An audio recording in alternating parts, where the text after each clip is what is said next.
नमस्कार जोहार। आइए जानते हैं फटाफट झारखंड की तमाम बड़ी खबरों को। पर अभी तक आपने इस वीडियो को लाइक नहीं किया है तो लाइक कर दें। साथ ही इस चैनल को यानी लगातार न्यूज़ झारखंड चैनल को सब्सक्राइब कर दें ताकि आप झारखंड की खबरों से अवगत रह सकें, साथ ही आप खुद भी अपडेट रह सकें। तो चलिए शुरू करते हैं। 10 लाख से ज्यादा महिलाओं के खाते में इस बार नहीं आएंगे पैसे। मैया सम्मान योजना में एक साथ 7,500 रुपए देने की तैयारी। झारखंड में 10 लाख मैया योजना के लाभुक का नाम योजना से बाहर होने वाला है। इसमें सभी जिलों में अलग अलग आंकड़े हैं, जिसमें पूर्व के लाभुकों की संख्या में कटौती की गई है। इस पर विधानसभा में बवाल मचा हुआ है। इस वजह से पक्ष और विपक्ष आमने सामने हैं। भाजपा ने कहा कि धीरे धीरे ऐसे ही योजना को बंद कर दिया जाएगा। भाजपा विधायक सत्येंद्र तिवारी ने कहा कि चुनाव के समय योजना में खूब लोगों को जोड़ा गया, इसके बाद अब तरह तरह से घुमाया जा रहा है। झारखंड के लोगों को बेवकूफ बनाया गया है। जब वोट लेना था तब कोई मापदंड नहीं बनाया गया। इसके बाद अब चुनाव जीतने के बाद नाम काटने का नया नया तरीका निकाल रहे हैं। इस पर मंत्री दीपिका पांडे सिंह ने कहा कि जो लोग फर्जी तरीके से लाभ ले रहे हैं उन पर कार्रवाई हो रही है, तो क्या दिक्कत है। जो लोग गलत शपथ पत्र दाखिल कर लाभ लिए हैं वैसे लोगों से वसूली भी की जाएगी। सरकार अपने बात पर अभी भी कायम है। अपने सभी लाभुक को पैसे देंगे जो सही तरीके से योजना का लाभ लिया है। झारखंड एकेडमिक काउंसिल ने बोर्ड मैट्रिक और इंटर परीक्षा की कॉपियों की जांच इस दिन से होगी शुरू। जानिए कब तक आएगा रिजल्ट। जैक बोर्ड की मैट्रिक और इंटरमीडिएट की उत्तर पुस्तिका का मूल्यांकन कार्य होली के बाद शुरू होगा। जैक बोर्ड ने इसकी तैयारी शुरू कर दी है। बता दें कि राज्य भर में लगभग 60 मूल्यांकन केंद्र बनाए गए हैं।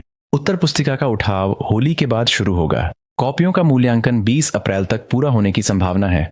वहीं मैट्रिक और इंटर के तीनों संकाय का रिजल्ट 15 जून तक जारी कर दिए जा सकते हैं।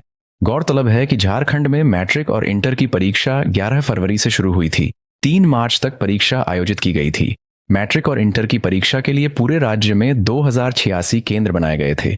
मैट्रिक के 4,33,890 परीक्षार्थियों की परीक्षा 1,297 केंद्रों पर, जबकि इंटर के 3 लाख परीक्षार्थियों की परीक्षा 1,297 केंद्रों पर, जबकि इंटर के 3 लाख परीक्षार्थियों की परीक्षा 1,297 केंद्रों पर, 50,138 परीक्षार्थियों की परीक्षा 789 केंद्रों पर हुई। मैट्रिक और इंटर की परीक्षाएं 2 पालियों में हुई। पहली पाली में 9:45 से दोपहर 1 बजे तक मैट्रिक की परीक्षा हुई। दोपहर 2 बजे से शाम 5:15 तक दूसरी पाली में इंटरमीडिएट की परीक्षा आयोजित की गई। झारखंड विधानसभा को जल्द मिलेगा नेता प्रतिपक्ष। भाजपा ने बनाए 2 पर्यवेक्षक। झारखंड विधानसभा को अब जल्द ही नेता प्रतिपक्ष मिल जाएगा। भाजपा ने नेता प्रतिपक्ष चुनने के लिए ऑब्जर्वरों की नियुक्ति कर दी है। जल्द ही 2 पर्यवेक्षक झारखंड आएंगे और विधायक दल की बैठक में नेता प्रतिपक्ष का चयन करेंगे। राष्ट्रीय मुख्यालय प्रभारी अरुण सिंह ने बुधवार को प्रेस विज्ञप्ति जारी कर यह जानकारी दी। आपको बता दें कि विपक्षी दलों में सबसे ज्यादा सीटें जीतने वाली भाजपा अब तक विधायक दल का नेता नहीं चुन पाई है। इसे लेकर सत्ताधारी गठबंधन में शामिल पार्टियां लगातार इसके लिए बीजेपी पर तंज कसती हैं। आपको बता दें कि भूपेंद्र यादव केंद्रीय वन पर्यावरण मंत्री हैं, जबकि डॉक्टर के लक्ष्मण ओबीसी मोर्चा के राष्ट्रीय अध्यक्ष हैं। विधानसभा चुनाव में भाजपा को 21 सीटों पर जीत मिली थी, जबकि झारखंड मुक्ति मोर्चा यानी झामुमो 34 सीटें जीतकर सबसे बड़ी पार्टी के रूप में उभरी थी। 12 मार्च को होगी हेमंत कैबिनेट की बैठक, लिए जाएंगे कई अहम फैसले। मुख्यमंत्री हेमंत सोरेन की अध्यक्षता में झारखंड कैबिनेट की बैठक 12 मार्च को की जाएगी। कैबिनेट सचिवालय ने पत्र जारी कर बताया है कि बैठक 12 मार्च को प्रोजेक्ट भवन स्थित मंत्रिपरिषद कक्ष में सुबह 11 बजे से शुरू होगी। इस बैठक में कई महत्वपूर्ण प्रस्तावों पर मुहर लगने की संभावना है। कैबिनेट बैठक को लेकर जारी अधिसूचना में कहा गया, मंत्रिमंडल सचिवालय एवं निगरानी विभाग समन्वय द्वारा सूचित किया गया है कि मंत्रिपरिषद की बैठक 12 मार्च बुधवार को सुबह 11 बजे झारखंड मंत्रालय यानी प्रोजेक्ट भवन स्थित मंत्रिपरिषद कक्ष में होगी। कैबिनेट की बैठक में सरकार की ओर से विभिन्न प्रस्तावों को मंजूरी दी जाएगी। इसके लिए कई प्रस्ताव पहले से ही तैयार हैं। मुख्यमंत्री पर ही गरमाए टाइगर जयराम। कहा, बदल जाते हैं सीएम, जनता को बना रहे बेवकूफ, उन्हें सिर्फ सुर्खियों में रहने की आदत। झारखंड ने 1,36,000 करोड़ पर बवाल थमने का नाम नहीं ले रहा है। मुख्यमंत्री हेमंत सोरेन ने जेएमएम के स्थापना दिवस में फिर हुंकार भरा कि झारखंड से कोयला की ढुलाई बंद कर देंगे। इस पर विपक्ष हमलावर हुई तो जयराम महतो ने इसे राजनीतिक बयान बता दिया। डुमरी विधायक जयराम महतो ने कहा कि मुख्यमंत्री हेमंत सोरेन सिर्फ राजनीतिक बयानबाजी कर रहे हैं। अगर कोयला की ढुलाई रोकनी है तो साथ चलिए, कोयला खदान को बंद कर देंगे। झारखंडी होने के नाते वह खुद एक खदान पर बैठेंगे, लेकिन मुख्यमंत्री को ऐसा नहीं करना है। उन्हें सिर्फ बयान देकर सुर्खियों में रहने की आदत हो गई है। जब मुख्यमंत्री धनबाद में होते हैं तो कुछ बोलते हैं, गिरिडीह में रहते हैं तो कुछ और बयान देते हैं, लेकिन रांची आने के बाद बदल जाते हैं। आखिर कब तक ऐसे राजनीतिक के लिए झारखंड की जनता को बेवकूफ बनाते रहेंगे? इस पर मंत्री दीपिका पांडे सिंह ने कहा कि झारखंड का बकाया है और इसे हर हाल में केंद्र को वापस देना होगा। इसके लिए सदन से लेकर सड़क तक आवाज बुलंद करेंगे। सदन में गूंजा 1,36,000 करोड़ का मामला। कल्पना बोली, लेकर रहेंगे बकाया। नीरा यादव बोली, किस पर है बकाया? जनता को ना करें गुमराह। मूल बजट पर दूसरे दिन वाद विवाद के दौरान 1,36,000 करोड़ रुपए बकाया के मामले पर सत्ता पक्ष और विपक्ष के बीच तीखी बहस हुई। इस दौरान जामुमो विधायक कल्पना सोरेन ने दो टूक कहा कि 1.36 लाख करोड़ लेकर रहेंगे, जनता लड़ाई के लिए तैयार है। इस पर भाजपा विधायक नीरा यादव ने कहा कि जनता को गुमराह न करें, ये बताएं कि पैसे की मांग आखिर किससे हो रही है। अगर केंद्र के पास बकाया है तो विपक्ष हर तरह से सहयोग के लिए तैयार है, लेकिन यहां तो पब्लिक सेक्टर वाली कंपनियों का मामला है। जामुमो विधायक कल्पना सोरेन ने कहा कि बता दीजिए कि 1,36,000 करोड़ कब हमको देंगे। आप जो भी इन्वेस्टमेंट कर रहे हैं, चाहे वो रोड या ट्रेन हो, आपका इंटेंशन है यहाँ का खजाना ले जाना। कौन कौन रास्ता से खजाना ले जाना चाहते हैं? अगर कोई नया रास्ता अख्तियार किया है तो बताएं। हवाई जहाज के माध्यम से खजाना ले जाएंगे तो पहले बकाया 1,36,00,000 करोड़ दीजिए, नहीं तो झारखंड अपनी लड़ाई लड़ने के लिए तैयार हो गया है। जामुमो विधायक कल्पना सोरेन ने कहा कि 1.36 लाख करोड़ लेकर रहेंगे। कान में सुनाकर रखिएगा, ये झारखंड का पैसा है। भाजपा ने यहाँ 16 से 18 साल राज किया है, इसके लिए कोर्ट से रोड तक लड़ाई लड़ने के लिए तैयार हैं। दरअसल गिरिडीह में 4 मार्च को स्थापना दिवस के दिन सीएम हेमंत सोरेन कह चुके हैं कि झारखंड की अपनी जमीन, अपनी इज्जत, घर का जल अगर यहाँ से बाहर जाएगा तो सिर्फ यहाँ के विधायक नहीं बल्कि यहाँ की जनता लड़ने के लिए तैयार है। वहीं भाजपा विधायक नीरा यादव ने कहा कि माननीय सदस्य को विश्वास दिला दें कि अगर झारखंड का 1 रुपया भी बकाया है तो हम सभी विपक्ष के लोग साथ आएंगे, लेकिन आप स्पष्ट बताएं कि क्या झारखंड का पैसा केंद्र सरकार के पास बकाया है या कंपनियों के पास। पूरे आंकड़ों के साथ बताएं। झारखंड की जनता को गुमराह करने का काम ना करें। अगर बकाया है तो वो सरकारी उपक्रमों से जुड़ा हुआ है। इस पर भाजपा विधायक नवीन जायसवाल ने पूछा कि अगर बकाया है तो क्या वो राशि केंद्र सरकार देगी या पब्लिक सेक्टर वाली कंपनियां जैसे CCL, BCCL, सेल देगी? अगर पैसे की लड़ाई पब्लिक सेक्टर से है तो उसके लिए केंद्र को कैसे जिम्मेवार ठहरा सकते हैं? इसके लिए ट्रिब्यूनल, हाई कोर्ट और सुप्रीम कोर्ट है। लड़ाई PSU से है और राजनीति केंद्र सरकार को लेकर हो रही है। नवीन जायसवाल ने कहा कि इस पर राजनीति क्यों हो रही है? क्या इसी वजह से 450 रुपए में सिलेंडर नहीं दिया जा रहा है? क्या इस राशि के नाम पर मैया सम्मान योजना बंद हो जाएगी? बाबूलाल मरांडी ने उठाया पथ निर्माण का मामला, जताई नाराजगी। प्रदेश भाजपा अध्यक्ष और विधायक बाबूलाल मरांडी ने विधानसभा में पथ निर्माण विभाग से संबंधित प्रश्न उठाते हुए 2020 से 21 से 2024 से 25 तक हस्तांतरित सभी पदों की सूची मांगी। साथ ही उन्होंने उन सड़कों की सूची भी मांगी जो पथ निर्माण विभाग को हस्तांतरित हो चुकी हैं। हालांकि विभाग की ओर से दिए गए लिखित जवाब में सूची संलग्न करने की बात कही गई, लेकिन सूची उपलब्ध नहीं कराई गई। इस पर नाराजगी जताते हुए बाबूलाल मरांडी ने कहा कि सभी विधायकों को इस जानकारी का अधिकार है, लेकिन विभाग गुमराह करने की कोशिश कर रहा है। उन्होंने इसे गलत परंपरा बताते हुए सदन से इस पर संज्ञान लेने की मांग की। मंत्री सुदिव्य सोनू ने जवाब देते हुए कहा कि सरकार की मंशा को छिपाने की नहीं है, सूची नहीं मिलना गलती है, इसे उपलब्ध कराया जाएगा। DPR तैयार कर लिया गया है, विभाग से अनुरोध किया गया है। कहा कि यह लिपिकीय त्रुटि हो सकती है और जल्द ही पूरी सूची सभी सदस्यों को उपलब्ध करा दी जाएगी। पेयजल विभाग में गबन मामले को लेकर विधायक ने अपनी ही सरकार को घेरा। कहा, जांच के नाम पर प्रभारी मंत्री को बचाने का हो रहा काम। झारखंड विधानसभा सत्र के 7वें दिन पेयजल विभाग में राशि के गबन का मामला गरमाया। सत्ता पक्ष के कांग्रेस विधायक प्रदीप यादव ने अपने ही सरकार को घेरने का काम किया। प्रदीप यादव ने आरोप लगाते हुए कहा कि रांची और लोहरदगा में L&T कंपनी को होने वाले बिल भुगतान कंपनी को ना कर रकम फर्जी खाते के माध्यम से मुख्य अभियंता, कार्यपालक अभियंता और अन्य कर्मियों ने मिलकर आपस में बंदर बांट कर लिया। इसके साथ ही पूछा कि क्या मुख्य अभियंता प्रभात कुमार सिंह सहित दोषी अन्य अभियंताओं पर विभागीय कार्रवाई चलाने की स्वीकृति दी गई है? इसके जवाब देते हुए पेयजल मंत्री ने बताया कि यह मामला रांची का है, लोहरदगा का नहीं। कैशियर के खिलाफ FIR दर्ज हो चुकी है और वह जेल में है। चीफ इंजीनियर और आरोपी के खिलाफ विभागीय कार्रवाई भी चल रही है। आरोपी जेल में है। मामले की आगे की जांच एसीबी करे, इसके लिए विभाग को पत्र लिखा गया है। दोषियों पर सख्त कार्रवाई होगी। इस पर सत्ता पक्ष के स्टीफन मरांडी, रामेश्वर उरांव, मथुरा महतो और हेमलाल मुर्मू ने प्रदीप यादव का पक्ष लेते हुए कहा कि विभागीय जांच का मतलब लीपापोती करना है, इसलिए प्राथमिकी दर्ज होनी चाहिए, क्योंकि इस मामले में सिर्फ कैशियर संतोष कुमार पर कार्रवाई हुई है। कहा कि जब प्रभारी मंत्री ने प्राथमिकी दर्ज नहीं कराई तो प्रदीप यादव ने कहा कि ऐसी स्थिति में वे सदन में धरना पर बैठेंगे। प्रभारी मंत्री के रवैये से ऐसा लग रहा है कि वे खुद को बचाने की कोशिश कर रहे हैं। उनकी मंशा पर सवाल उठता है। वहीं हेमलाल मुर्मू ने कहा कि कार्यपालक अभियंता के बिना कैशियर गबन नहीं कर सकता। वहीं इस मामले में रामेश्वर उरांव ने कहा कि कार्रवाई 3 तरह से पेश की जाती है, एक फंसाना, दूसरा डुबाना और तीसरा दूध का दूध और पानी का पानी अलग करना। उन्होंने कहा कि इस मामले में डुबाने का काम किया जा रहा है, इसका मतलब है अधिकारी को बचाना। बहस को देखते हुए स्पीकर ने प्रभारी मंत्री से कहा कि एक ही प्रश्न पर 27 मिनट बीत गए हैं, इस पर निर्णय लें, नहीं तो सदन नियमन देगा। तब प्रभारी मंत्री ने कहा कि 7 दिनों के अंदर कार्रवाई कर अवगत करा दिया जाएगा। इस पर प्रदीप यादव ने बस इतना अनुरोध किया कि इस प्रश्न को 7 दिनों के लिए स्थगित कर दिया जाए। स्पीकर को लेकर यह क्या बोल गए मंत्री जी? सत्ता पक्ष के विधायकों की ओर से गड़बड़ी का मामला उठाए जाने पर मंत्री योगेंद्र प्रसाद ने दिया बयान। विधानसभा के बजट सत्र के दौरान 5 फरवरी की कार्यवाही के दौरान और उसके बाद के 2 वाक्य बेहद खास रहे। एक तो सदन के अंदर सत्ताधारी दलों के कई वरिष्ठ विधायकों ने जल जीवन मिशन में गड़बड़ियों का सारा ठीकरा एक निचले स्तर के कर्मचारी पर फोड़े जाने और बड़े अधिकारियों को बचाने का आरोप लगाते हुए आवाज बुलंद किया। कांग्रेस विधायक दल के नेता प्रदीप यादव ने तो यहां तक कह दिया कि सत्ता पक्ष में रहने का मतलब यह नहीं है कि घपले घोटाले पर चुप रहें। वहीं सूबे के अल्पसंख्यक कल्याण मंत्री हफीजुल हसन द्वारा मीडिया को दिया गया बयान भी सुर्खियों में है।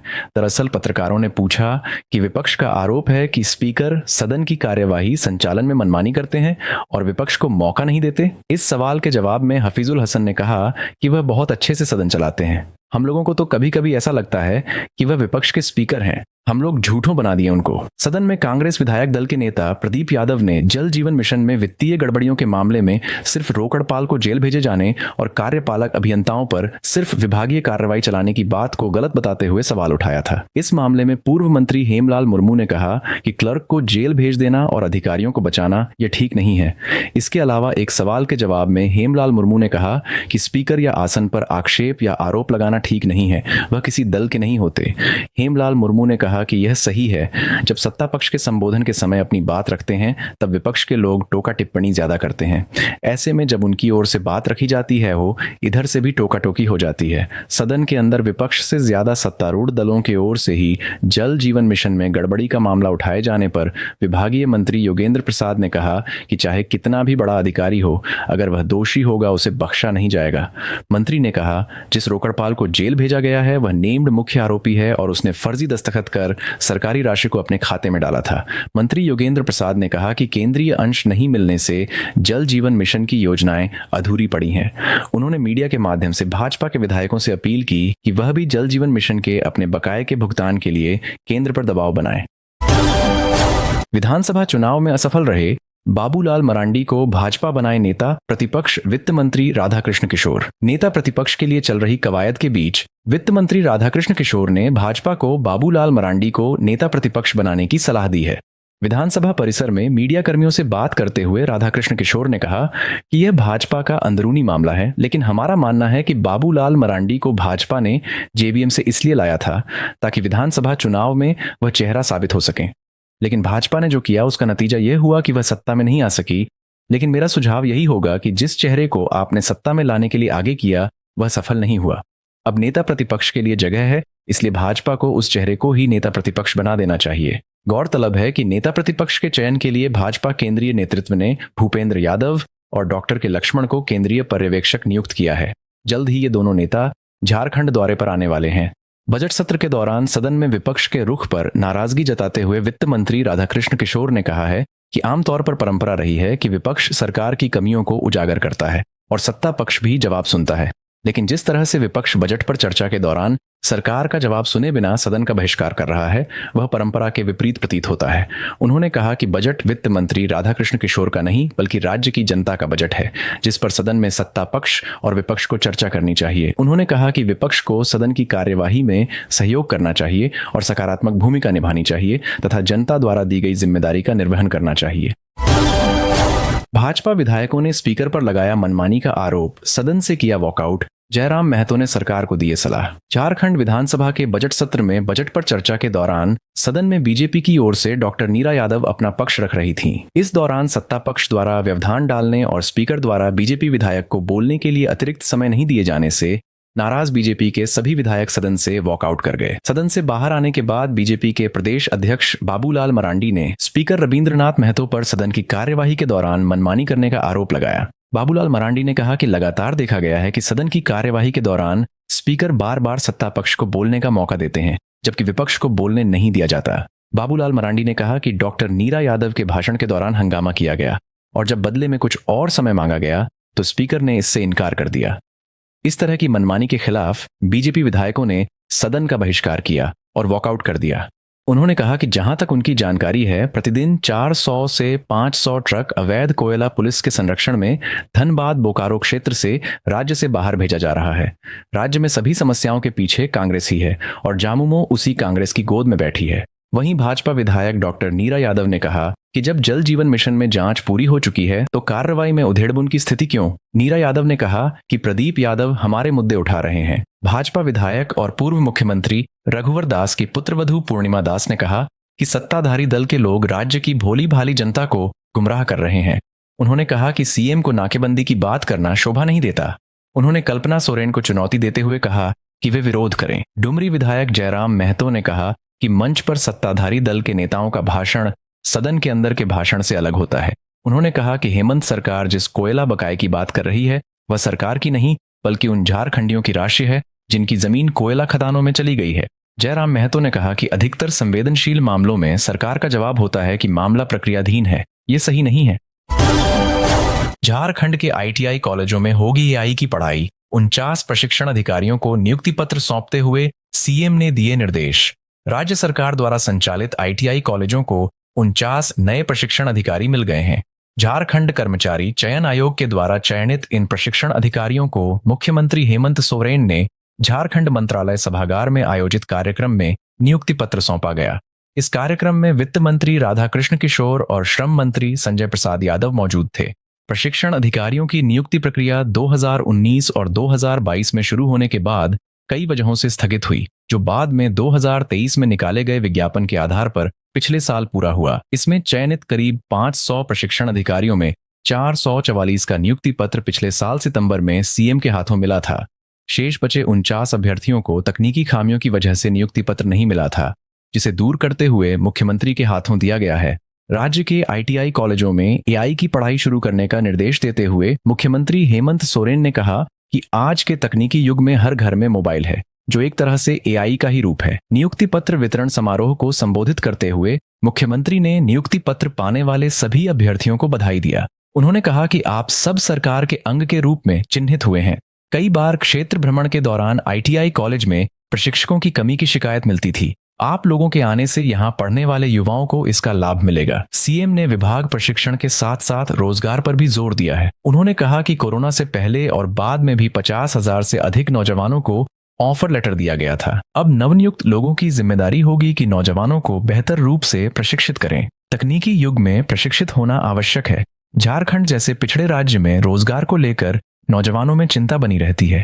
ऐसे में आपको नियुक्ति पत्र मिला है, इससे आपके परिवार वाले भी खुश होंगे। सीएम हेमंत सोरेन ने कहा कि राज्य का विकास किसी एक व्यक्ति से नहीं होता है, बल्कि सभी के सहयोग से होता है। तकनीक के इस युग में लेबर का स्थान मशीन ले रही है। ऐसे में तकनीकी रूप से सभी को सशक्त होना पड़ेगा। इस मौके पर सीएम ने हुनर का मोल बताते हुए कहा कि यदि आप हुनरमंद हैं तो आपको भटकना नहीं पड़ेगा, बल्कि आपको रोजगार खुद चलकर आ जाएगा। मुख्यमंत्री ने कहा कि अब तो सरकार ने प्रखंड स्तर पर युवाओं को हुनरमंद बनाने के लिए सरकार कदम उठाया है। इसके माध्यम से न केवल प्रशिक्षण बल्कि युवाओं को आने जाने का भत्ता सरकार दे रही है। सीएम ने नियुक्ति पत्र पाने वाले युवाओं को बधाई देते हुए कहा कि आपसे उम्मीद है कि आप नौजवानों को इस तरह से तराशेंगे कि रोजगार के लिए उन्हें भटकना नहीं पड़ेगा, बल्कि रोजगार खुद चलकर उनके पास आ जाएगा। नियुक्ति पत्र वितरण समारोह को संबोधित करते हुए श्रम मंत्री संजय प्रसाद यादव ने सरकार के द्वारा युवाओं के लिए संचालित की जा रही योजना का जिक्र करते हुए कहा कि आईटीआई कॉलेज को संसाधन युक्त किया जा रहा है। पिछले दिनों 444 प्रशिक्षण अधिकारी की नियुक्ति की गई थी, जिससे प्रशिक्षण कार्य में सहायता मिल रही है। इन नए 49 प्रशिक्षण अधिकारी के आ जाने के बाद इन कॉलेज में पढ़ने वाले युवाओं को प्रशिक्षण लेने में और सुविधा मिलेगी। इस मौके पर मुख्य सचिव अलका तिवारी ने संबोधित करते हुए कहा कि झारखंड देश का पहला राज्य है जहां ITI कॉलेज में नामांकन ऑनलाइन माध्यम से होता है। उन्होंने प्रशिक्षण के साथ साथ प्लेसमेंट पर भी जोर देने की आवश्यकता जताते हुए सरकार द्वारा किए जा रहे प्रयास की सराहना की।